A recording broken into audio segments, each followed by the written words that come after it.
বাবা গো বাবা, আমি তোদেরই ভালোবাসা দেখি ওয়াইটিতে। ওরে বাবা রে, কি ভালোবাসা তোদের ছিল! কার নজর পড়লো বলতো এই ভালোবাসায়? না মানে এই যে তিন তিগড়া কামবিগড়া তিন বোন ছিল, তারপরে তুই চৌঠা এলি, তারপরে পঞ্চা পঞ্চা পঞ্চম, হ্যাঁ হ্যাঁ হ্যাঁ, পঞ্চা হয়ে যাচ্ছে, পঞ্চম এলো মানে ওই যে গর্দার মালটা। হ্যাঁ হ্যাঁ বাবা, তারপরে তোরা থ্রি সিস্টার থেকে ফাইভ সোল সিস্টার্স হয়ে গেলি। আর এই শোলগুলো জুতার শোল নাকি আত্মার শোল সেটা বোঝা যাইতেছে না। ও মাই ডগ টাইপ সিচুয়েশন। রে কী রে শুভ, কী ব্যাপার? ভালোবাসে চলে গেল না মানে জানলা দিয়ে দরকার নেই, ফুকো ফাঁকা যেটা পেরেছে সেখান দিয়ে উলিগলি থেকে বেরিয়ে গেছে। সেটা বড় কথা না, বড় কথা হচ্ছে এসব কী দেখছি, ইয়ে ক্যা ক্যা দেখনা পড় রা হ্যায় মুঝে। ওহো, মানে এরকম তো আশা করিনি। মানে আশা অনেক কিছু ছিল, বাট এরকম আশা ছিল না। না মানে কয়েক মাসের মধ্যে সম্পর্ক ঠুকুস করে সেই হাত থেকে পড়া কাচের গ্লাসের মতন ভেঙে চুরমার হয়ে যাবে, মার হয়ে যাবে, এটা ভাবতে পারিনি, বিশ্বাস কর। মানে জাস্ট ভাবতে পারিনি। অনেক কিছু ভেবেছিলাম কিন্তু এটা ভাবতে পারিনি। সেটা বড় কথা না, বড় কথা হচ্ছে এটা হওয়ার ছিল। কিন্তু যেটা দেখছি সেইটা যে হওয়ার ছিল সেটা বুঝতে পারিনি। মানে ভাব, মানুষ শুধু ভালোবাসার খাতিরে অন্ধ হয় না। হ্যাঁ হ্যাঁ, অবশ্যই করে এটাকে দালালি বলে। বুঝতে পেরেছিস? কারণ কেন বলছি শোন, রাগ করবি না। দেখ, এই দালাল শব্দটা কেন জানিস তো বারবার চলে আসে? যদি দেখতাম ভালোবাসা, তাহলে দেখতাম ভালোবাসলে ভালোবাসার মানুষের ভুল দেখলেও চোখে আঙুল দিয়ে সেই ভুলটা ধরানো যায় বা যেতে পারে, এইটুকু অধিকার ভালোবাসার মানুষের থাকে। কিন্তু যারা দালালি খাটে না, তারা আরে আরে हाँ हाँ सर, आपने जो कहा ना वो लाजवाब, दूसरों को लगे ना क्या बात कर रहे हो आप लोग, आप तो एकदम सही बोले, एकदम माँ मासी एक कर दिया तो क्या हुआ, एकदम सही बोले आप। মানে সে জানে যে সে জঘন্যতম কাজ করেছে, তারপরেও তার প্রশংসায় পঞ্চমুখ না হয়ে পারে না। দ্যাটস কল দালাল। বুঝতে পেরেছিস? যেটা তুই তুই সব দেখেছিস, সব জেনেছিস, সব শুনেছিস, কিন্তু তারপরেও শুধুমাত্র মন্দিরার দালালি খাটতে গিয়ে, মন্দিরাকে উঁচু জায়গায় রেখে মারিয়াকে ছোট করতে গিয়ে তুই এই দালালিটা খেটে গেছিস। সবটা দেখেও তুই না দেখার ভান করে গেছিস। বুঝতে পেরেছিস? যাই হোক, তার আগে বলি welcome back to my channel. কেমন আছো তোমরা সবাই? আশা করি সবাই ভালো আছো, আমিও ভালো আছি। তো যেটা শুরু করব তার আগে বলি, লাস্ট একটু গেয়ে দিয়েছে, তোমরা ভীষণ প্রশংসা করে দিয়েছো, এরকম আমি গাইতে পারি না। তো সেটা বড় কথা না, মানে জাস্ট বাথরুম সিঙ্গার একটুখানি। তুঝে চাহা রব সে ভি ज़्यादा, না অন্য লাইনে চলে যাচ্ছে, মানে গাইবো না আর কি। মানে এই যে এই গানটা না, মানে আমার কানে জাস্ট বাজছে। মানে যাদেরকে চাইলো রব সে ज़्यादा, তারা মুখে মুথে দিল ছ্যার ছ্যার করকে আধা। ভালো বলেছি। হ্যাঁ, গুড জব। যেটা বলিনি, হ্যাঁ যেটা বলছিলাম সেটা হচ্ছে মারিয়া। দেখো, এই যে মারিয়া শ্বশুর শাশুড়িকে ডেকে নেমন্তন্ন করে খাইয়েছে। কি পরিস্থিতি? প্রেগনেন্ট, নানান সমস্যা, আজকে কাঁদে তো কালকে হাসে। তার মধ্যেও শ্বশুর শাশুড়িকে নিমন্ত্রণ করে খাইয়েছে, ঘরদোর একদম সেট করে নিয়েছে, তারপরে ডেকেছে।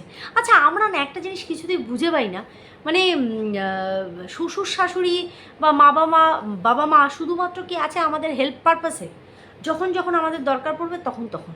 কিন্তু সত্যি করে ভেবে বলো তো, যখন সেই মানুষগুলোর আমাদের দরকার লাগে, আমরা কি তাদের কাছে থাকি বা থাকতে পারি?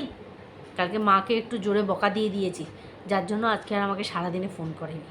অভিমান হয়েছে, অভিমান। এবার এই রাগটা ভাঙাতে হবে। ফোন করে সেই রাগ ভাঙানো যাবে না, আমাকে সশরীরে যেতে হবে। বাড়িতে হচ্ছে কাজ, এই ছেড়ে আমি বেরোতেও পারছি না। তাই ভোটপট মিটে যাক, একটু গিয়ে তাকে সশরীরে গিয়ে একটু হামু খেয়ে তার মান ভাঙাতে হবে। এবার ঘটনা কি হচ্ছে, আমরা না, এই তোর তো শ্বশুর শাশুড়ি আছে, এসে তো একটু হেল্পও করে দিতে পারে। এই মা বাবা রয়েছে, তোকে তো একটু দেখতেও পারে। তো অথচ সেই মানুষগুলো যখন বয়স হওয়ার পরে সত্যি সত্যি তাদের আমাদের প্রয়োজন হয়, মানে তাদের দরকার আমাদেরকে, আমরা থাকতে পারি না। আমরা থাকতে পারি না। কোনো মানুষ তো এত অভাগা হয়, বাবা মা চলে গেলেও তাকে শেষ দেখার মতন দেখতে পারে না, এমন জায়গায় থাকে সেখানে আস্তে আস্তে আর দেখাই হয় না। বুঝতে পারছি? তাই এই বাবা মা আছে বলে, শ্বশুর শাশুড়ি আছে বলে শুধুমাত্র তারা কাজেই লাগবে এরকম মানসিকতা মাথা থেকে বার করে দেওয়া উচিত। মারিয়া যদি মনে করে যে আমি ঘরদোর পরিপাটি করে গুছিয়ে তারপরে শ্বশুর শাশুড়িকে ডাকবো, খারাপ কি তাতে? তুই বল না, এতে খারাপটা কি? তারা আছে মানেই তাদেরকে এসে মারুর হাতে হাতে করে দিতে হবে, এটা কোনো যুক্তিযুক্ত ব্যাপার হলো না। ও যদি করে নিতে পারছে, এত সুন্দরভাবে গুছিয়ে নিতে পারছে, সুন্দর করে পরিপাটি করে রান্না করছে, চলো ঠিক আছে, আমি বুঝলাম মারিয়ার একটু আন্দাজ কম, একটা বেগুন যেখানে দুটো কাটার কথা একটা কেটে ফেলেছে, যেটাই হোক, যেটা ও করে ফেলেছে, তবুও করেছে, যতটুকু করেছে মন থেকে করেছে। দেখবি অনেক সময় পেট ভরার দরকার লাগে না, মন ভরলেও পেট ভরে যায়, মন ভরলেও পেট ভরে যায়। কিন্তু তুই হয়তো সেটা বুঝিস না, জানিস তো, তুই মনে করিস পরিমাণটা ঠিক রাখতে হয়। এটা কখনো দেখলাম না, সুন্দর করে পরিপাটি করে গুছিয়ে শ্বশুর শাশুড়ির জন্য ওপরে পাঠালি। এই কথাগুলো চলে আসে, জানিস তো, যখনই তুই অন্যের এইরকম তুলনামূলক আলোচনা টানিস না, তখনই এই জিনিসগুলো চলে আসে। তারা কিন্তু রেগুলার বেসিকের উপর তোদেরকে খাবার নিচে পাঠায়, যে খাবার নেই দাদা, নো নমস্কার, খবরদার। তো সে যদি নিয়ে যায়, তাহলে তুইও তো একদিন দুপুরবেলা সুন্দর করে রান্না বান্না করে, যে আজকে রান্নার লোককে ডাকতে হবে না, আমি রান্না করব। তাহলে তো সেটা তুই বলতে পারিস যে না, আমি আজকে রান্নাবান্না তুমি দুপুরের লোককে বলো না, আমি দুপুরের রান্নাবান্না করে দিয়ে যাবো। এখন তো উল্টে দোকানে গিয়ে বসিস বলে এখন নিজের পোষ্যটাকে পর্যন্ত তাদের কাছে গুছিয়ে দিয়ে যাস।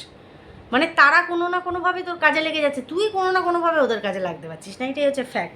কিন্তু তারপরে গিয়েও তুই অন্যের শ্বশুর শাশুড়ির পাতে একখানা টুকরো বেগুন পড়লো না দুটো টুকরো বেগুন পড়লো, সেটার হিসাবও হাতের করে গুনে রাখিস। এটাই হচ্ছে অবাক কাণ্ড, যার জন্য ঘুরে তোর দিকে প্রশ্নগুলো চলে যায়।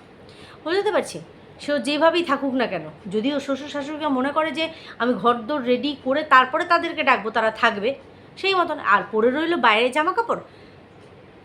অনুষ্ঠান বাড়ি যখন যাওয়া হয়, সেখানেও কিন্তু মানুষ বাইরে থেকে এসেই খাবার দাবার ওই জামা কাপড়েই খায় নিশ্চয়ই। আবার প্রত্যেকে ইচ অ্যান্ড এভরিবডি জামা কাপড় ছাড়ে না। হ্যাঁ, ওর শাশুড়ির যখন মনে হয়েছে যে না আমি এক রাত্রির থেকে যাব, তখন তার মনে হচ্ছে আমি চেঞ্জ করব। তার আগে অবধি যখন ওদের ঠিক ছিল না, আবার কয়েক ঘন্টার জন্য চেঞ্জ করব, দরকার নেই, কাপড় পরাই থাকে। তো সেখানে প্রবলেমটা কোথায়? এটাও কি ওই যে কথার মধ্যে কথা থেকে যায়, আর সেই কথাই তোর কন্টেন্ট হয়ে যায়, এরকমই একটা বিষয় আর কি। তো তোর যে কথাগুলো কন্টেন্ট হয়ে যাবে, তোর বলা আবার কিছু কথার মধ্যেও কথা থেকে যায়, যে কথাগুলো আমাদের কন্টেন্ট হয়ে যায়। যেমন দেখ, এক পরেই বলবো, রেডি হ, সেটা হচ্ছে মন্দিরা। দেখ, আমরা সবাই জানি এই মন্দিরার জন্য, মারিয়ার ব্যবসাকে খাওয়ার জন্য তুই এটা উঠে পড়ে চক্রান্ত করেছিলিস। দিনের পর দিন মারিয়াকে নিয়ে বলেছিস, শুধু সেটা না, ডেল্টা গাউন যখন তুলেছে সেই সময়ও দুখানা গাউন তুই পরে এনে মানুষকে তুই প্রাইস ট্যাগ দেখিয়েছিলিস। কী বোঝাতে চেয়েছিলিস? যে মার্কেটের থেকে মারিয়ার দামটা বেশি। কারুর বিষয় এটা বলার রাইট তোর আছে? কারুর বিজনেসের মাঝখান থেকে কথা বলার রাইট তোর আছে? কিন্তু না, আজকে যে জায়গাগুলোতে করে ঢোক গিলে তুই আটকে যাচ্ছিস, না আটকে যাই, বলবো না বাবা, থাক, যখন যেটা বলেছে সেই কথাটা এখন না হয় এখন না বলি। হ্যাঁ, তাহলে তুলছিস কেন? যখন বলতে পারবি না তাহলে সেই কথা তুলবি না। কিন্তু দেখ, মারিয়ার ক্ষেত্রে কিন্তু এই মন্দিরার ব্যবসার জন্যই, যে আজকে মারিয়ার ব্যবসা করাতে মন্দিরার ব্যবসায় কোনো রকম সমস্যা হতে পারে, যার জন্য কিন্তু তুই পথে নেমে গেছিলিস, মানে মাঠে, ওয়াইটির মাঠে নেমে গেছিলিস। সেখানে আমরা সবাই বুঝতে পেরেছিলাম যে মন্দিরা নিজের ব্যবসাকে নিয়ে কতটা পরিমাণ ইনসিকিওর, যার জন্য তোকে দালাল ভাড়া করে মারিয়ার ব্যবসার এগেনস্টে কিন্তু বলার জন্য নামিয়ে দিয়েছিল। সে নিজে কিন্তু বলতে আসেনি, বুঝতে পেরেছিস সেই সময়। আর আজকে তুই যে ভিডিওগুলো করছিস, বা আজকের দিনে তুই যে ভিডিওটা করলি, সেখানেও ইভেন সেটা না, এই যে তোর সাথে সম্পর্ক নষ্ট হলো, কেন নষ্ট হলো? ব্যবসা। একটা মানুষ যখন নিজের কাজের প্রতি ইনসিকিওর থাকে, সে যদি তার ওপর নিজেরই তার কনফিডেন্স না থাকে যে আজকে আমি যে কাজটা করছি, সেই কাজটা অন্য কেউ কেন 10 জন করলেও আমার যেটা ব্যবসার সার্কেল, আমার যেটা কাস্টমার সার্কেল, সেখানে কোনোদিনও ঘাটতি হবে না। কারণ প্রাইস আর কোয়ালিটি দুটোই আমি মেনটেন করি। তো আমার ভালোবাসার মানুষরা আমার কাছ থেকেই নেবে। তার থেকেও বড় কথা, তোমরা যদি ঠান্ডা মাথায় ভেবে দেখো, এই যে আমরা যারা ধরো কোনো একটা পার্টিকুলার দোকান থেকে ধরো জামা কাপড় কিনছি, আমরা কখনো চেঞ্জ করি না। আমরা মলে গেলে কখনো বাজার কলকাতা থেকে মাল নিই, কখনো জুডিও থেকে মাল নিই, কখনো ট্রেন্ডস থেকে মাল নিই, কখনো রিলায়েন্স থেকে মাল নিই। তো মানে রিলায়েন্সের ট্রেন্ড আর কি, যাই হোক, কখনো প্যান্টালুন্স থেকে নিই। তো সেটা ভ্যারাইটি মেনটেন করে আমার যেখানে যেটা পছন্দ হবে সেখান থেকে আমি নেব, তাতে অসুবিধাটা কোথায়? তাহলে সেই ইনসিকিউরিটিটা কুড়ে কুড়ে কুড়ে কুড়ে মন্দিরার মধ্যে রয়েছে, আর তুই সেটা জানিস। তুই জানিস, ওই জেনেও না জেনে থাকার একটা ভান করে মারিয়ার ব্যবসার এগেনস্টে তুই বলতে বসে গেলি। অথচ যখন সেম বিজনেস তুই শুরু করলি, ওর কিন্তু ভেতরে ভেতরে ইনসিকিউরিটি শুরু হয়ে গেল। তোর জিনিসের কোয়ালিটি নিয়েও কথা উঠেছিল, কারণ ওই খড়দার মালটা বলেছিল তোর থেকে কি মাল নিয়েছে সেটা নাকি তুই ঠকিয়ে দিয়েছিস। বোঝাতে পারছি? সেও বলেছে যে তুই নাকি যেটা নিয়েছিস সেই মালটা নাকি একরকম তাকে ঠকিয়েই দিয়েছিস। আর আজকে তুই বলছিস, যেমন দেখো, আমি বারবার বলবো, ওর ব্যবসা হোক তোর ব্যবসা হোক, কারোর ব্যবসার বিষয়ে কথা বলা উচিত। ঠিক সেই রকমই ও আগে দোকানে যেত, সেখান থেকে শাড়ি দেখাতো, সেখান থেকে বেডশিট দেখাতো। সেই জায়গায় যদি ওর মনে হয় যে আমি বেডশিটের স্টক বাড়িতে তুলবো, বাড়ি থেকে সেল করব, প্রবলেমটা কোথায়? আমি তো বুঝলাম না। বাট তোকে সেটা বলতে হচ্ছে আজকের দিনে দাঁড়িয়ে। এই যে বিগত কিছুদিন আগে তুই এই সোমনাথ আর ওই মারিয়ার বর অনুপমের একটা তুলনামূলক আলোচনা করে আমার খুব হাসি পায়। দীপ্তিদি একটা ওয়ার্ড বলেছে, আমি এত জোর হেসেছি, সেটা হচ্ছে এক্সিকিউটিভ অফিসার। মানে সেই সময় তুই সোমনাথকে এক্সিকিউটিভ অফিসার বানিয়ে দিয়েছিলিস।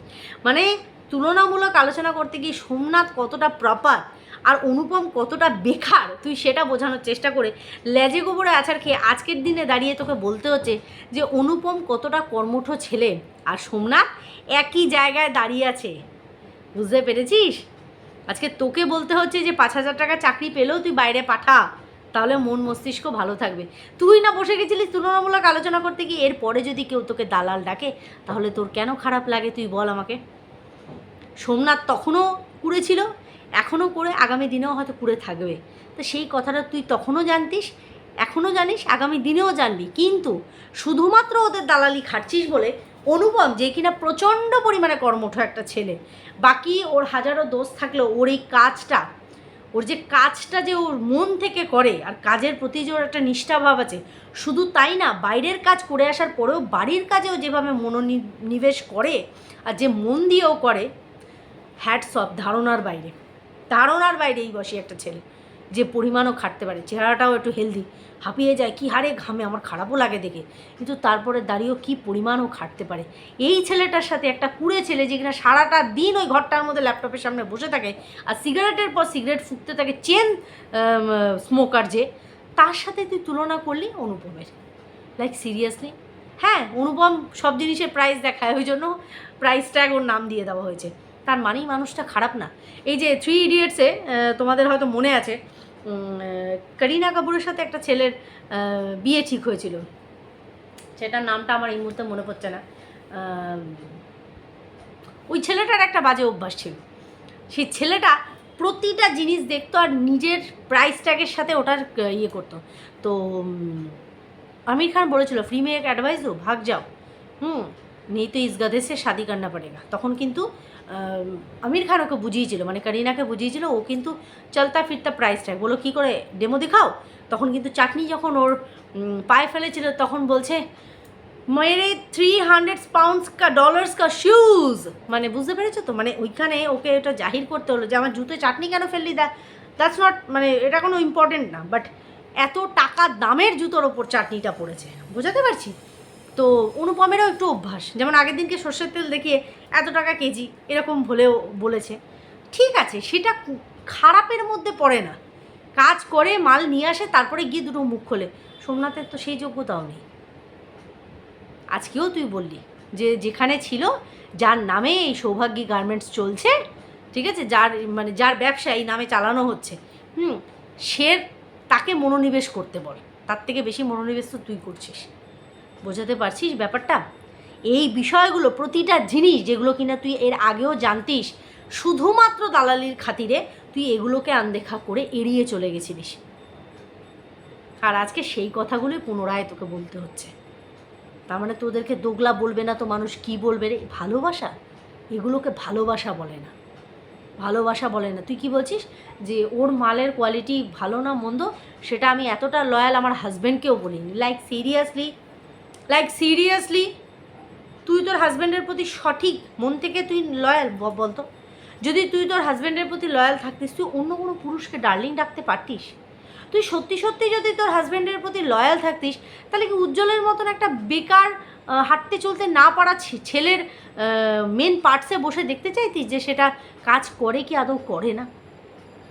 তুই যদি নিজের হাজব্যান্ডের প্রতি এতটাই লয়াল হতিস, বাইরের কোনো মানুষকে কি বুক চিতিয়ে বলতে পারতিস যে আমার হাজব্যান্ডের প্রতি ফিলিংস নেই? লয়্যালটি শব্দটার অনেক বড় মিনিং।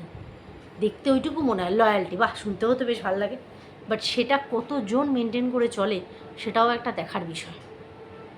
লয়াল এটা কোথাও না কোথাও এখন হারিয়েই গেছে। তারপরে দাঁড়িয়ে এই সামান্য বিষয়ের উপরে তুই লয়্যালটি প্রকাশ করার চেষ্টা করছিস যে তোর হাজব্যান্ডকে তুই এই বিষয়টা বলিসই নি যে আমার কোয়ালিটি, আর যদি বলেও দিতিস হোয়াট এ বিগ ডিল, তোর হাজব্যান্ড কী করতো তাতে? হাসাস না, জানিস তো সুখ, হাসাস না।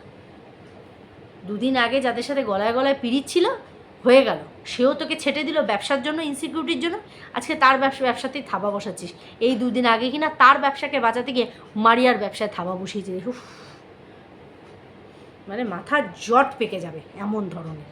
যাই হোক, চলো বন্ধুরা, ভিডিওটা এখানেই এন্ড করছি। সবাই খুব ভালো থেকো, সুস্থ থেকো, অবশ্যই করে দেখা হবে নেক্সট একটা ভিডিওর সাথে। ততক্ষণের জন্য টাটা।